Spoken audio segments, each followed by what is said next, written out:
Oh, oh, my mic's messed up again. Please hold. Oh, I checked it before we started too. What's up with that?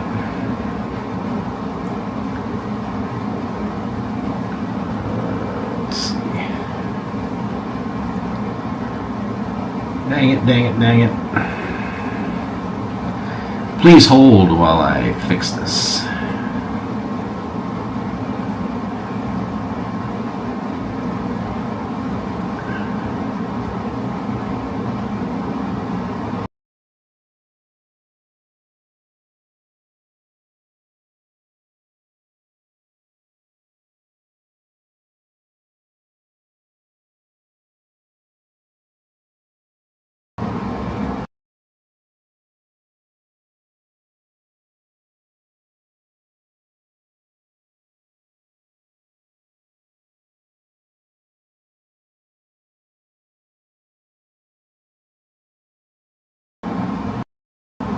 Testing, 1, 2, 3.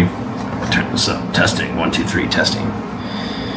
Yeah, it's the fan. Hang on a minute.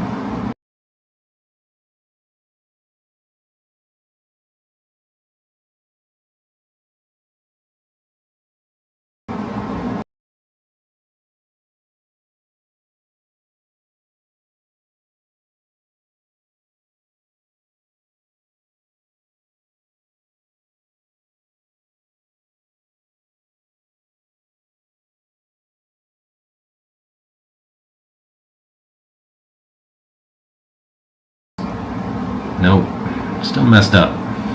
Sorry, y'all. This is pretty annoying. For some reason, it really wants to. I'm pretty sure it's using this webcam. Yeah, but you're also hearing a lot of wind noise, right? Like a fan.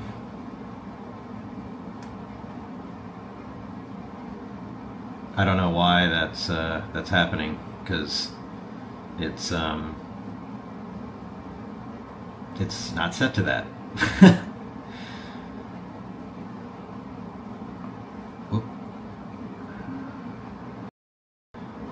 Yeah, I don't know why. I don't know why it's the. Oh, here we go. There we go. I don't know. This software is very frustrating. Let me turn this up a little bit. Turn it up. Hello. Testing, testing, testing, testing. Okay, is that better? Should be less wind noise now. Anyway, yeah, sorry that keeps happening. I test it before I go live, and then when I go live, for some reason it switches back to the webcam microphone that sucks. So I wanted to use this cool mic that I have. It makes it look fancy mic. So anyway, welcome. Hope everybody's doing well today. I'm doing good. I feel good. So what's been going on with me? Training is going very, very well. I had my last week was kind of what I call a deload week. I just felt beat up, like my joints. I can't remember if we covered this or not. I think I was talking about going into the deload. But basically, just if you're not aware what a deload is, so when the whole point of what's called progressive overload when you're lifting weights is that every week by week, in every workout for every body part, you want to be pushing a little harder every week, whether that's adding sets, adding reps, or adding weight, or maybe all of those things. But you can't do that forever, especially when you're 48, like me. When you're younger, you can get away with longer stretches of that, but I've learned that pretty much in like 4 weeks, after 4 weeks of pushing, I can feel my body start to feel pretty beat up. Like my joints start hurting. When I get up in the morning, I'm like, I feel older. So you go into what's called a deload week. And essentially what that means is you do, 50 to 70% of your total volume. So sets, reps, weight, cut that back to 50 to 70%. And then you do that for a week and then kind of see how you feel. So I did that last week. Not this past week, but the week before last. I don't know. Is that last week? I don't know. I did that, and I feel a lot better. Like my right shoulder is still a little crunchy. I don't know what's going on with it. I think it's just getting old. It's also the shoulder I broke. Didn't have to have surgery or anything, but maybe that has something to do with it. I don't know. It's also my right shoulder, so maybe I push harder on this shoulder. I think it has to do with the way my pressing, when I do bench press or dumbbell press and things like that, I feel like there's just something wrong. Like I'm holding too much weight on my shoulder versus in my chest. So, it's just something I got to work on. But left bicep is like, so I have two nagging things going on right now. I've got my right shoulder, which is right up front here, this front delt, or maybe it's a ligament, I'm not sure, a tendon. It gets kind of sore. It kind of catches every once in a while when I pick things up. I reach up and pick something up, it'll just kind of catch and and then my left bicep started bothering that the right shoulder thing has been kind of off and on for a year. Like it just, when I overdo it, it just kind of flares up and then I chill and it goes away.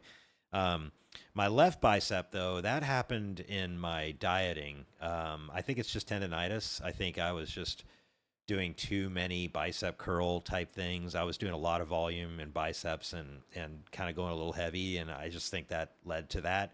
I did have tendonitis in this bicep.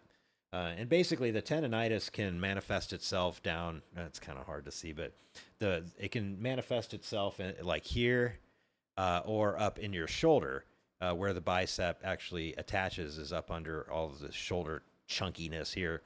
And I thought my shoulder maybe was that, but I'm pretty sure it's something in my delt, my shoulder muscle or tendon action. But this one I had tendonitis real bad right here. It was from moving. Like when we moved houses, I was carrying a lot of boxes and just got some tenderness here. That took about a year to settle down. I really wasn't lifting weights at the time or anything. There towards the end of it, I was lifting weights and I was real careful, but I think actually lifting weights helped heal it. But in this left bicep, I feel a little higher. It feels more like mid bicep, but it's still that lower tendon. I think the pain just kind of radiates up. So, you just kind of have to be, you want to, I guess my approach to rehabbing an injury like that is you want to make sure you're putting blood in it. So you're lifting with it still, but you cut way down on volume. You cut way down on the amount that, or the weight that you're using. You cut down on sets and reps. Usually in the higher rep range, lighter weight is what I tend to do, just to get some blood in there. And then usually it'll be sore the next day, but if it's better the next day, you probably did just enough to get, enough blood in there. I don't think I'm going to try to run any kind of peptides or anything. I felt like, while that did help with my, my tennis elbow that I had in both arms, I don't feel like it was like a miracle thing with me, that everybody I don't seem to respond the same way that everybody else do with the peptides. And the peptides specifically are BPC 157 or body protective compound 157, and then also TB 500. TB stands for something too, but it's a big word that I probably would butcher. But I ran that for I think 10 weeks for my tennis elbow, and I feel like it healed it pretty good, but it definitely wasn't the miracle that everybody said it would be. And I ran pretty high dosages too there towards the end, last 4 weeks or so. I think I was running almost full milligram of BPC a day and a couple milligrams of TB 500. So, and that just gets expensive, and I don't, cost versus benefit, I'm just not going to do it. But anyway, yeah, I feel better after the deload last week. I'm also having caffeine again, but I'm moderate, very moderate. So I think the last show we talked about, how to resensitize yourself to caffeine. It's not an exact science. There's some rodent studies and stuff that show that if you take a break from caffeine, you usually have to cut it completely off. You have to cut it completely off for usually 10 to 14 days. That will resensitize your adrenals, your receptors, if you will, to allow them to resensitize to caffeine. And we talked about how caffeine kind of enters those receptors and blocks, um, what is it, adenosine that goes in and kind of fills up the bucket while you're awake during the day. And after a while, you hit a threshold of that going onto those receptors, and then you kind of fall over and say, I'm sleepy. That's what makes you sleepy, is that rising adenosine. I think that's what it is. But anyway, so I started drinking. I was going to try to go longer than 14 days, but I know on the 14th day, that was last Monday, um, I it was like 1 o'clock, and I was just tired, and I was trying to work, and I needed to get some stuff done at work, and I was like, man, if it's not reset in 14 days, screw this noise. Like I'm just gonna drink caffeine again. So I had a cup of coffee, just one cup, and I can't say that it definitely helped wake me up, but I guess I was expecting it to feel like the first time you ever had caffeine, which I can't remember, but that feeling. But I was hoping that it would have like this. I mean, I can usually feel like when I've had a lot of caffeine at one hit, I'm just in a great mood. I'm energetic. I'm focused. Like the dopamine is just like pouring in. I can just feel it. I didn't get that sense when I resensitized. So it's a little disappointing. I was hoping to get. Now the other day I think it was like I did have a cup of coffee or something mid morning, and I felt that one. So it could also be the coffee I'm drinking. But the thing I'm really proud of and I'm happy about is that I haven't had any Pepsi Max or Pepsi Zero Sugar, which we talked a little bit about in the previous episodes. That's my vice, is that I love to drink that Pepsi stuff. But I haven't had any. I've been drinking Coke, caffeine free. I don't like the caffeine free Pepsi, or else I would drink it. But because I am kind of a Pepsi guy. But the caffeine free zero sugar Coke, so Coke Zero caffeine free, is actually really, really good. So I've limited myself every day to one full cup of coffee. And when I say full, I mean 2 scoops of a grind or 1 K-cup a day. And then I'll drink, if I want a soda or something sweet, I'll drink the caffeine free soda. So I've kept myself to that for a week. And I think that's where I want to keep it. I think I want to keep it to maybe 1 cup a day, maybe 2 if it's a tough day. That's max 200 migs ish a day. I think anything over 200 migs, I kind of want to stay away from. As far as like pre-workout, I do know that caffeine does help me in my workouts, and there's a lot of science and studies that show that caffeine can.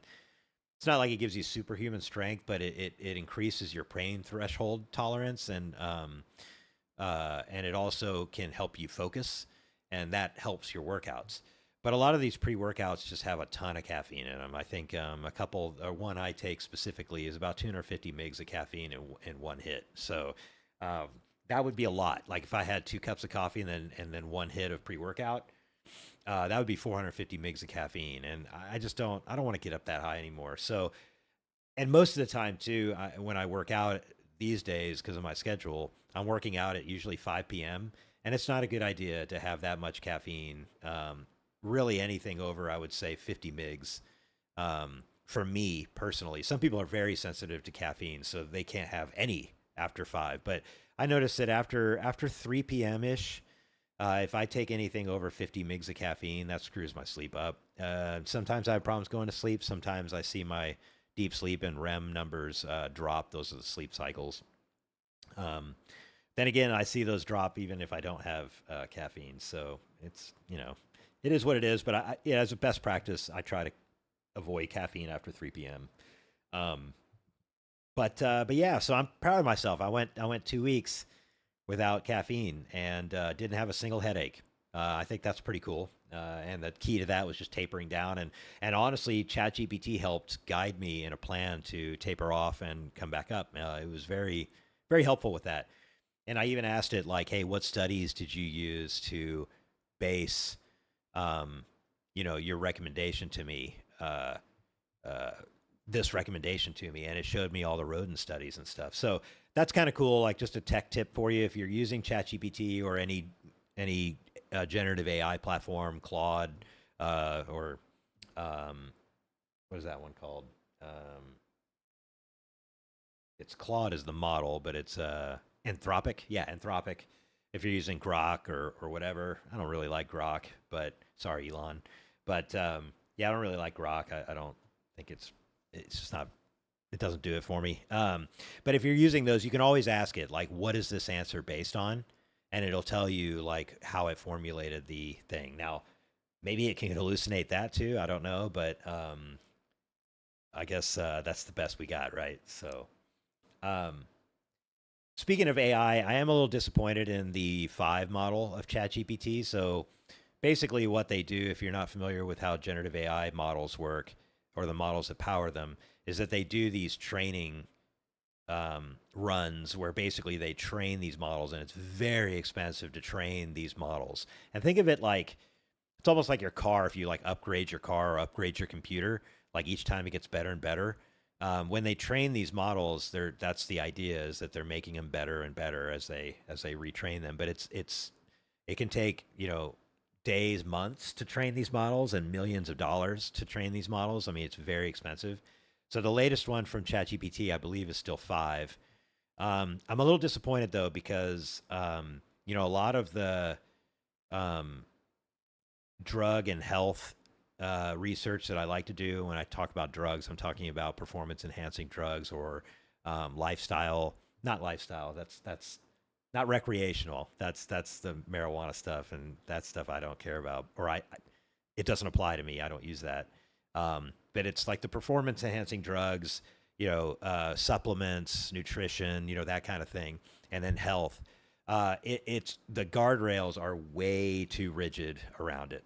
So basically, it looks like in ChatGPT 5 model, OpenAI decided to essentially remove it from being able to recommend any health, any medicine, anything like that, which sucks because like it was a good sounding board. In 4 and below, I could ask it like, hey, if I wanted to, you know, add a performance enhancing drug to my testosterone base that I use, like, I'm worried about this. I'm worried about that. What would you recommend? Now it won't even answer that question, or it'll answer it in some vague thing, or tell you like it can't do it.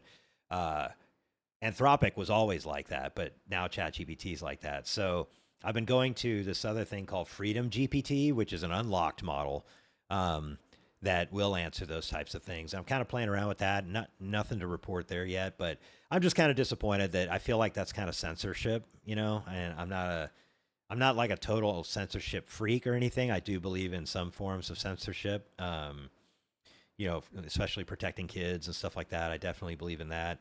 And then, self-harm stuff. I guess you could argue that PED is self-harm, but anyway, but I think that as an adult, you should have the ability to research things at least and ask questions to something without being censored.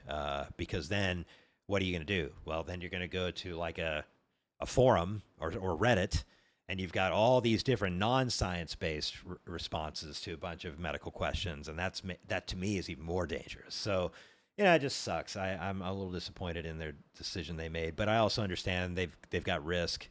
I've seen some stories. I don't know if they're true or not about kids, getting on GPT and getting some bad ideas. So I can understand there needs to be some guardrails, but if I'm a consenting 48-year-old adult, like I should be able to ask questions as long as it's not going to hurt other people.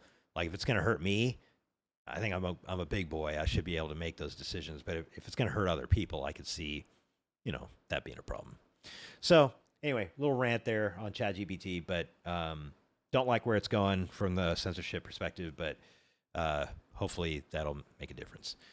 As far as like medical and or health wise goes, things are looking good. Like my weight is slowly ticking up. We can kind of take a look at this. Let's take a look at something here. I'll show you. Let's see, weight. Yeah, so my weight is, this is the last 4 days. Let's look at the last year. This will give you a good thing. So if you remember, around here is whenever I ended my weight loss. And you can see, I had a pretty successful build-up period. And, when I look back at this, it wasn't too bad. Like, I just started too heavy, I started at 173 pounds and went to 183 pounds. It's only 10 pounds. So there's just not a lot of room to grow, right? And so that was the whole point of me getting down to this, was to give me more room to grow, to put on muscle, because you're going to put on fat along with putting on muscle. That's just an inevitable thing. But you can be smart about it, and you can limit the fat gain while you're building muscle. So here's where I was at my lowest. I was at 160 pounds. I weighed in at like 158 a couple times, but averaged out. That's about right. And then, I had my big jump in the first week, which is totally normal. Like, your body is starving at this point, and so it's going to store a lot of body fat to try to get you back up to homeostasis. So that's the reason why I think it was good for me to go as low as I did, so that I can kind of account for this jump. And then from this jump, it needs to be a slow and steady climb.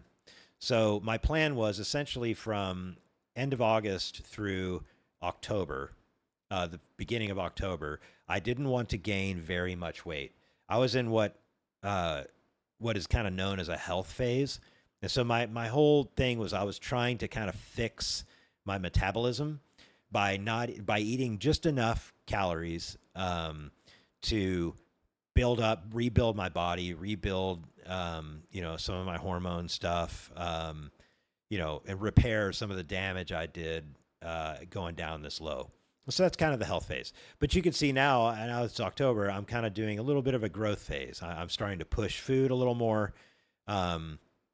So I'm gaining a little bit of weight, but it's been very steady. So, from September 14th, I was, let's just take the average, 167, to October 15th, I was 169.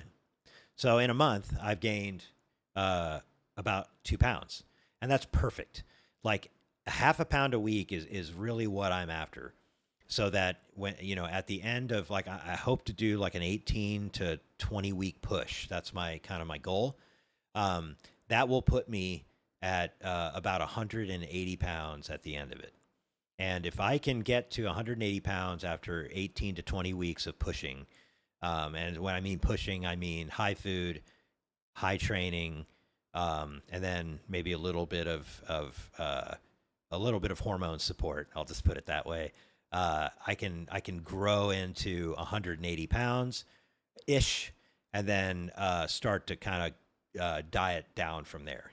Go into kind of another sustained phase for just a couple, maybe 4 or 5 weeks to kind of get things evened out, and then start reducing calories, upping cardio, reducing volume a little bit of workouts, weightlifting, just a little bit, and then start to taper down again.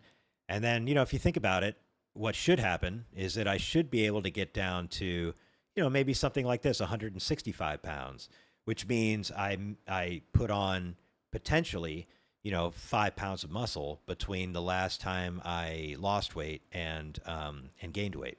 And if I could put on 5 pounds of muscle in half a year, that's a lofty goal. I would say maybe even 2 pounds in half a year would be great of pure muscle, like contractile tissue. If I could put on 2 to 2.5 pounds in a half a year at 48 years old, that's definitely a noticeable look. And it doesn't sound like a lot. And to me, somebody that tries to overachieve, it is a little bit hard to kind of swallow. Like, wow, 20 weeks, 2 pounds of muscle. But if you go to the grocery store and you pick up like a 2-pound roast, imagine putting that much muscle on your body. And that quickly makes you realize 2 pounds of muscle is pretty significant. So what, that's the good news, is that my weight trend is going well. My training feels great. In fact, my energy in the gym is very high. Like, I've noticed that, especially after this last week of deload, I feel like I can train forever while I'm in there.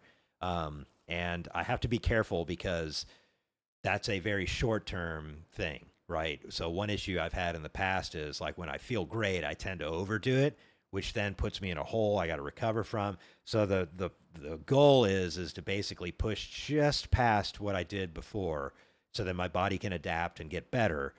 And then I can do it again the next week and the next week and the next week and the next week and continue to do that. So hopefully by the end of 18 to 20 weeks of pushing, I could do three, basically what they call mesocycles. So that's 3 cycles of pushing hard in the gym weight wise with a week between them to deload, and then go into my cut phase where I can level out and then start losing weight again. So, honey, Jennifer, my wife, you got 20, hopefully about I guess it's more like 18 weeks. You got about 18 more weeks of peace before I have to start this downward spiral again. So anyway, so one thing that I am watching is something called HRV. So HRV is is the interval between your heart rate. Or heartbeats. It's a measure that we use to see how recovered you are or how training ready you are. It's kind of the best measurement we have for that. And you'll notice mine's been pretty low for a while now. So, this is about a month. This is a 4-week view. And you'll notice it's very low. If I look back, you'll see it sucks. It doesn't let me go. It doesn't let me show more than 4 weeks at a time. But if you look back, around even in the late stages of my weight loss, my HRV was very good. The higher the number, the better. Now, I did have a dip there. That was the week. I think I made a podcast on this. I felt crushed, and I pulled out of it. That was a hole I dug myself into. I was just pushing too hard. I was pulling way too much food back. I was doing way too much cardio, way too much weightlifting. So it was just not a good – I did not do a good job of management there. But you could see it was pretty stable there for about a month, and then all of a sudden it just started crashing. And it's continuing to be low even through today. So why is that? Well, I think what corresponds to that is my heart rate. Look at my heart rate over the last years. You can kind of see. So a lower heart rate is considered to be healthy, right? Is like the lower you can get your heart rate, the better. So at the peak of my bulk, resting heart rate was 50. At the bottom of my let's see, hang on. Yeah, it was 60. Sorry. At the bottom of my push, it was 53. So I lowered my heart rate, resting heart rate, by 7 beats per minute, which is pretty substantial. And I did that through intentional high-intensity cardio. So basically targeting 140 to 150 beats per minute in intervals. So I used to do that like in sustained. So I'd get on the stair climber and get my heart rate to like 140, and I would do that for like 10 minutes straight. But I found that my legs just couldn't handle like that. I couldn't do that and train too. So I found that I had to kind of cut that down. So, but that's how I did it. I basically conditioned my heart through cardio, high intensity cardio, in interval training, and I dropped my heartbeat by 7 beats a minute, which is pretty good. But you'll notice here, again, kind of corresponding to the HRV, it started increasing here, more here, more here, more here, here, and it's all the way back up to 68. And that's actually 8 basis points above where I was at the peak of my bulk of 60. So what's happening here? Like, why is my heart rate going up? It's Retatrutide. So the GLP-3 that what they call GLP-3, because it's a triple agonist, the weight loss drug that the experimental one that I'm on, Retatrutide, is actually causing my resting heart rate to increase. Now, is it bad? I don't know. But it is very common, and it's seen in a lot of the trial, human trials that they're doing right now. A lot of participants are talking about this. And so with my heart rate increasing, my resting heart rate increasing, so is my HRV is dropping. So the interval between my heartbeats is lowering.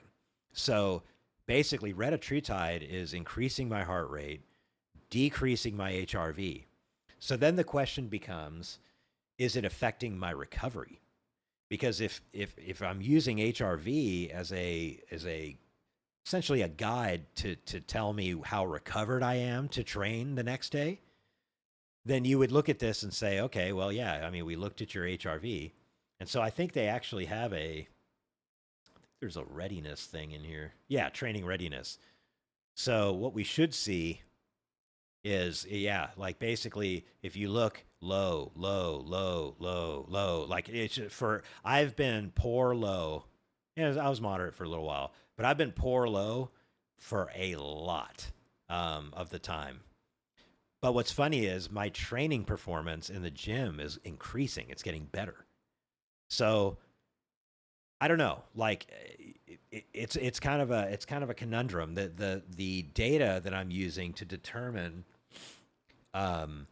whether I'm ready to train or not is basically juxtaposed to the feeling I have, like my overall well-being feeling. So who do you believe, right? Do you believe the HRV data or do you go off your feeling? And I think that's one thing that I'm starting to kind of realize more and more. I mean, I track a lot of data. I like data. But at the end of the day, if I feel good, I should train. I should train hard. And if I don't feel good, I shouldn't train hard. And I think that's kind of the lesson to me so far is to listen to my body a little bit more than the data. Use the data as a guide, but listen to my body and the signs that it's showing me. You know, how I track all the workouts I do, so I know how many reps, how much weight I did. About the only thing I don't track is my execution. So there's a little bit of variability in that. For example, what do I mean by that? You know, let's say that I did chest press. I did 120 pounds for 8 reps. And I said that that is at an effort level of an 8, which means I had 2 reps left before I failed, is what I think. And then the next week, I did 10 reps at 120 pounds with a perceived exertion of 8. Well, I either increased 2 pounds, or last time I went slower, or I took a stretch, or I paused at the bottom a little bit more. That's execution. How did I do the exercise? And that makes a big difference whenever you're trying to measure your performance week after week, is trying to understand like how you execute the movement just as much as how the numbers of the movement. So, I use that data to kind of tell me, am I getting better or worse, And right now I'm getting better. Even though my scores are in the toilet, I'm getting better. So my feeling seems to be right. And this data seems to be a little misleading. So with that being said, what do we do, right? So I think I've made the decision that I am going to get off Retatrutide. So I'm going to take either my last dose today or next week, and then that'll be it for that. I think it's been good to kind of liberate some fat that I had in some stubborn areas like my lower back. If I look at the pictures from when I was my lowest weight to now, I have less lower back fat than I did when I was even like cut to 160 pounds. So it's done a good job at freeing up that fat into my bloodstream so that I can burn it off. That's one of the components. It's also a glucagon antagonist, so it helps with blood sugar as well. And I don't know if it's helping my blood sugar. I've always been like at a fasting blood glucose of like in the lower 90s. Even at my thinnest, like I was in the lower 90s. My body just kind of seems to track at that rate. And that seems to be around the same as where I'm right now. So I'm really not getting that benefit from what I've seen so far. But then again, I'm on a very low dose. They say the entry dose is 2 milligrams a week. I'm only taking 1 milligram every 5 days. So I'm not even on the peak dose, but I don't feel like I need it. I'm not obese. I'm not diabetic. So I don't feel like I need the full dose. So do I even need it at all? So that'll be the next experiment, is that I'm going to cut Retatrutide out, which is good because it's expensive. Like one vial of 10 milligram is about $100. So that would last me about 10 weeks, 7 weeks or ish. So that's, it's $100 every two months. Now compare that to street price of Ozempic, et cetera. It's a drop in the bucket, but for a peptide that I may not even need, I'll take that $100 for sure. So I'm going to cut that out. The other thing that I'm doing is the mitochondrial stack that I've talked about, like SLU, SLU33, PP332, and I also take MOTS-C, and I take methylene blue. I'm not going to do MOTS-C anymore. I just didn't feel like that gave me a lot of benefit. SLU, I feel like does give me benefit, but that's expensive too. About, I think 100 tablets of it is about $100. And I take 2 tablets a day. So that's 50 days. So about $100 every 50 days. So I don't know. That's on the, I'll keep taking methylene blue, but SLU, I might back off that. I'm not sure. But the thing I do have in the back of my mind is, what will this weight trend look like when I get off Retatrutide and when I get off, MOTS-C and potentially SLU PP332? Will I start increasing more? Well, if I do, that's okay. I'll just pull back the food a little bit, or I'll probably pull back food. I probably will not increase my cardio because I've already kind of backed off my cardio a little bit because I felt like I was having some problems recovering, like my legs and stuff. I just couldn't. I felt like they were sore all the time, and that means that I'm not recovering well. So I got to pull something back. So I do about 2 heart training episodes, things a week, about 20, 25 minutes. And then I do kind of steady state the other 3 days. And then I take 2 days off of cardio. So that seems to be working fine. And I'll keep doing that. But if I start gaining more than half a pound a week, I'll just pull food back a little bit, which makes me sad because I do enjoy eating 3,000 to 3,300 calories a day. That is a lot of fun, especially on leg day. Like yesterday, I got to eat Skittles and gummy bears, to get my carbs up a little bit higher. That's always enjoy that. But yeah, so that's what's going on with me. So so questions, I think, about all that. I know I dumped a lot of data, dumped a lot of knowledge, but as you can see, I try to use data to kind of make informed decisions. I try to let the data, guide me, but and you'll have to excuse me for like 2 minutes. I drank too much water this morning, so I'm going to take a pee break. I see there's a question. I'll be right back.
All right.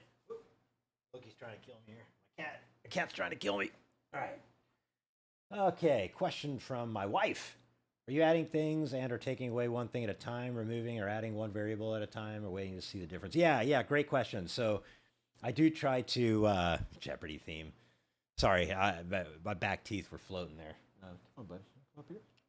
I think Loki's going to help me answer this question. Come on, bud. Come on up here. There we go. Come on, big guy. Come on. He wants me to hold him like a baby. All right, there we go. Yeah, that's my bro. All right. So, so I do try to add or remove things one at a time. That is one thing that I do try to do. And as I added methylene blue and MOTS-C and SLU, I added those one at a time. And same with Retatrutide. So I do try to take them away one at a time too. And so I have enough SLU PP332 to keep that up for another couple weeks. So I will probably pull back on it a little bit early, just to make sure I have enough kind of towards the, so that when the Reta's out of my system, I can still keep that up. But if I don't, it's okay too. But yeah, the only thing I'm going to be removing right now, the MOTS-C, I was only taking like every other day-ish. And honestly, I think the last 2 or 3 doses were um, were not even effective at all because I've heard, and I think it's true, that when you reconstitute MOTS-C, it's very unstable. So eventually, it will just kind of the bonds and the molecules will just break, and it won't be as effective. And I do feel like the last 2 shots I had of MOTS-C, which emptied the bottle, were just didn't really do anything. And the reason I know that is because it didn't burn as bad and it didn't create a rash where I inject, which it's known to do. So anyway, that's out of the picture. I was only using that kind of as needed anyway. I think for weight loss, MOTS-C is really good, but other than that, I don't know. There's also the risk of anaphylactic shock with that stuff. Like I've heard people injecting like 5 mgs at a time, and then they like go into anaphylactic shock. So I'm a little freaky about that. So I was doing low dose, like 1.5 milligrams, I think is as high as I went at one time, and I didn't have any weird symptoms other than that rash and redness and burning at the injection site, which is pretty normal. So that's been as needed. Not a big deal there. But yeah, I'm gonna take out the Retatrutide, see what happens, keep the SLU in, and then I'll take the SLU out, see what happens, and then we'll kind of go from there. But good question. Yeah, you definitely want to add or take away things one at a time. That's definitely important because then you don't know, right? Like if I took out Reta, I stopped MOTS-C, or I stopped SLU and methylene blue all at the same time. It's like, well, which one was it that is affecting me? And then you have to add them back one at a time, and just, yeah, it's best to add one thing or take one thing out at a time and give it time too. Like, you know, when I usually increase my testosterone dose, that's a tricky one because that ester, like blood serum levels, take like 4 weeks to hit full level. So you have to be pretty patient with that and go really slow on increasing testosterone. And I really haven't increased much. I did a little bit towards the end of my diet, but after that, whoa, dude, hey man, I guess he don't want to be held anymore. He had enough. Did Loki let me sleep last night? Yeah, we had a couple bottle sessions. Yeah, he wanted his bottle a couple times, uh, but yeah, he let me sleep for the most part. I actually slept pretty good last night. I've been doing this thing now, like I still wake up at 5 o'clock in the morning, but I just go back to sleep now, and so and then I wake up at 6, which kind of sucks because my cardio, like, I don't know. I feel like a slacker a little bit, but I think the little extra 30-minute, little 45-minute, little extra snack of sleep has actually been helping. All right, what other questions?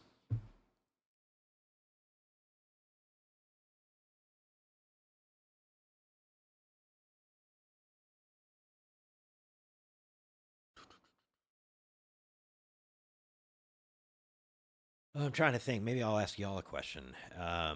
Topics for next time. Like I, does it make sense for me to give a health update every time? Like, or I do try to teach something every time. So like today it was more about like reading heart rate and interpreting that data. That was kind of the lesson for today. But if there's other topics that you want to learn about, let me know, and I'm happy to cover them in the show. I don't have all the answers. But I like researching stuff. How do I prioritize my goals? Yeah, good question. I think I try not to have too many of them. I think that's probably how I prioritize. I'm not the best goal setter. Usually, I have a big goal that I shoot for, and then once I hit that big goal, I set another big goal.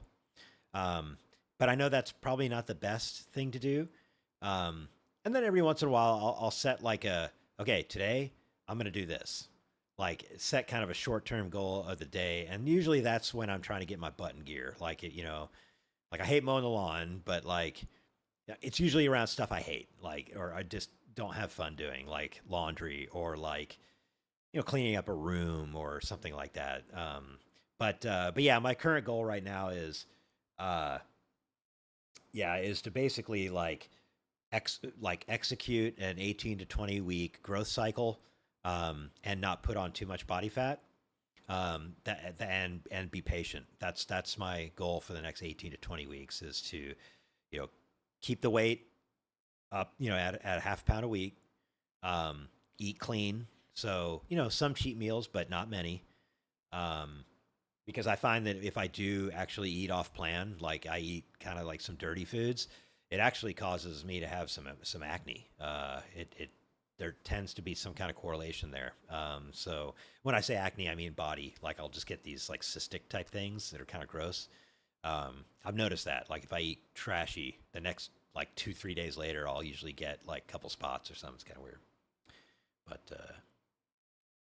yeah, let's see. How's your sleep been with the new cooling mattress? It's been good, man. Like we have had some problems with it. Like I think I may have fixed it, hopefully, but it was kind of going offline. Like the tilt thing would go offline, so it'd get stuck up or down, and I'd have to like reboot the whole system to make it work again. But I think I fixed it. I think there was a loose cable in the base. I think I just maybe kicked it or something and it unplugged. So I think I got that fixed. But it's good. Like I think it definitely makes a difference. I think definitely cooling us down. I think it really helps.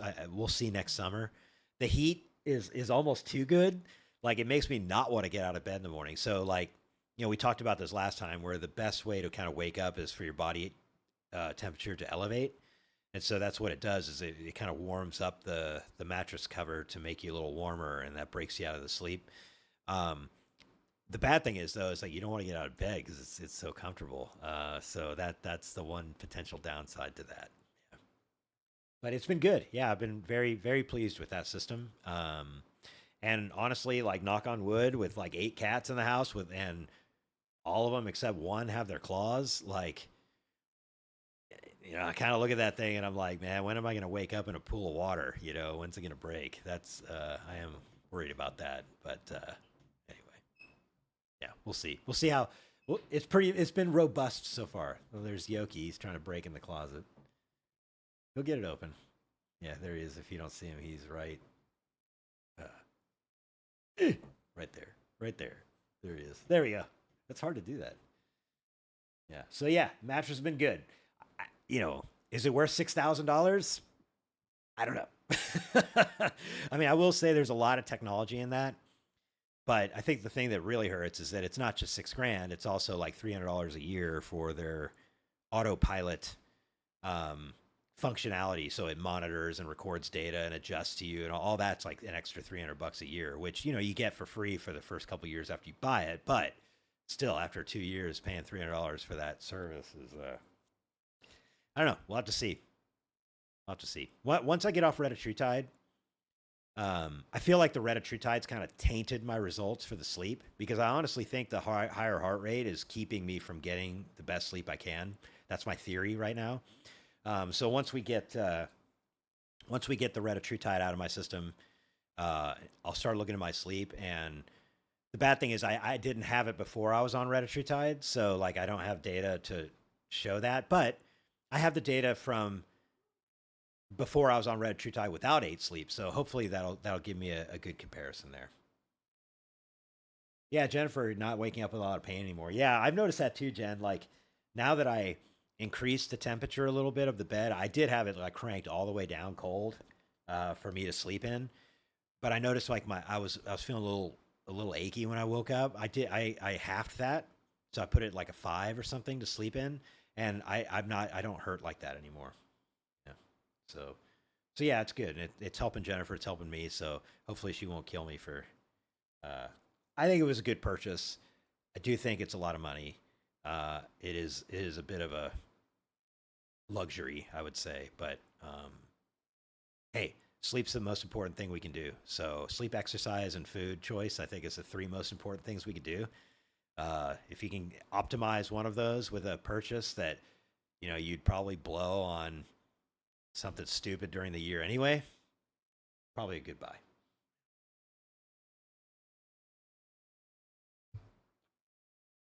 All right. Well, I think I'm going to cut it off there. It's been 49 minutes, 50 minutes. So thank you all very much for tuning in. I appreciate that. A lot of good things today. If you have anything you want me to talk about, just put it in the comments of the video. If you did like this video, consider subscribing to the channel. Give me a thumbs up. Add a comment. That helps the algorithm. So that's my default plug that everyone does. But yeah, help the channel. I don't make any money off this. You know, it's just fun for me to do, and it keeps me in keeps me in touch with people, which is important for me. So anyway, keep up the great work. I know you can do it. I will see you in a week. Talk to y'all later.